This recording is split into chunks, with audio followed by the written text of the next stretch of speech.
In 2007, the UK's National Lottery released its Cool Cash scratch card. Less than a week later, it had to be withdrawn. Why? I'll say that again. In November 2007, the UK's National Lottery released its Cool Cash scratch card. Less than a week later, it had to be withdrawn. Why? Were they all winners accidentally?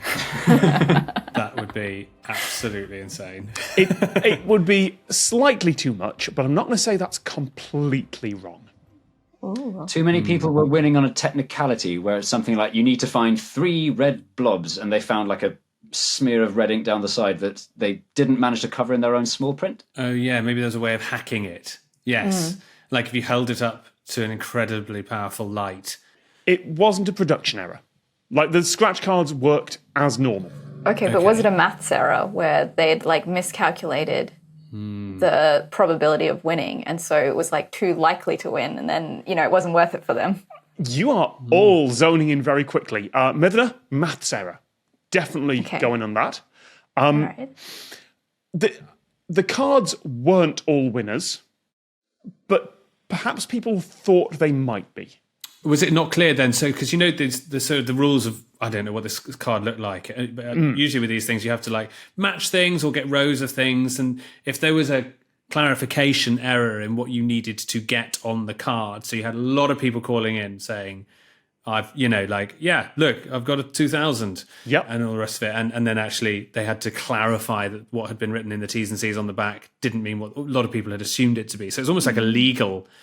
Well, no, you said it was a maths error. It's a maths error, but Mark, you're definitely along the right lines.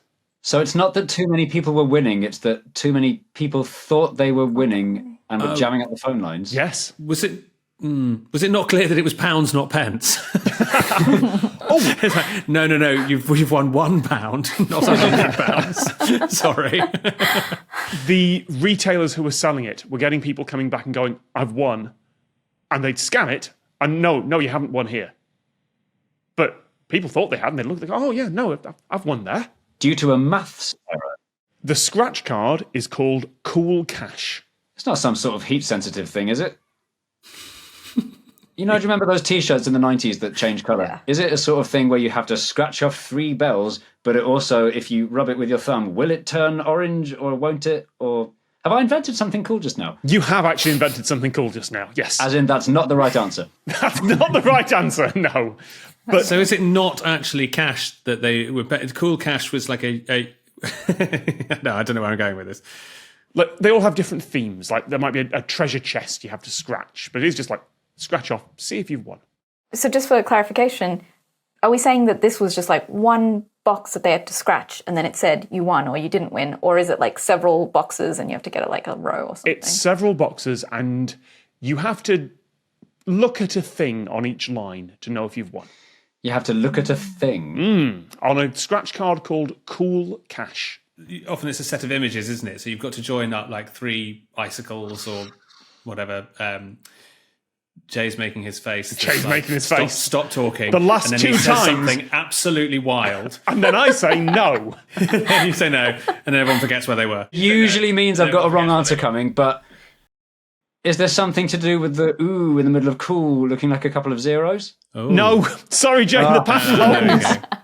It's like a snowflake or something about the symbol is interrupting what people thought about it. It's not the symbol. A couple of zeros isn't quite right, Jay, but like maths error. So is there snow falling and people thought there was a decimal point or... Now we're getting closer. Oh.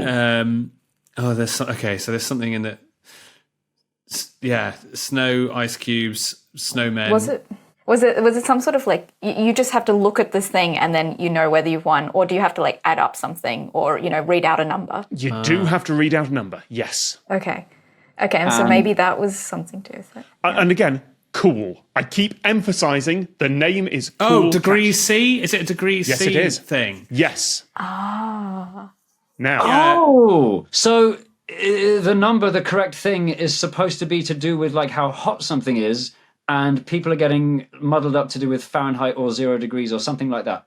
You are so close. You are so close. You're right. They had to scratch off different temperatures. There is a temperature, and you had to compare that temperature to the other temperatures to see which prizes you'd won. Oh. Okay. So what's the maths error? Oh, is it because of the negative sign? Like they had to figure out. That's so funny. Talk us through it, Mithuna. Okay, so what I'm thinking is like, you have to compare two temperatures. One of them is negative, and people couldn't tell if that was the colder one or the hotter one. Yes, players had to scratch off a panel revealing today's temperature, and if any of their prize panels were lower than that temperature, then they'd won. But players thought that -3 was lower than -5, because the number is lower and it's a little bit ambiguous, and the lottery operator, after about a week, just went, we are scrapping these entire run of scratch cards. We're just calling the whole thing off. What they should have done was relaunch the whole thing, but in Kelvin. Yeah, exactly. Right. That's the sensible thing to do. That'll help clear it up for the public immediately. Yeah. The Lateral book is out now. Just click on the link to get your copy.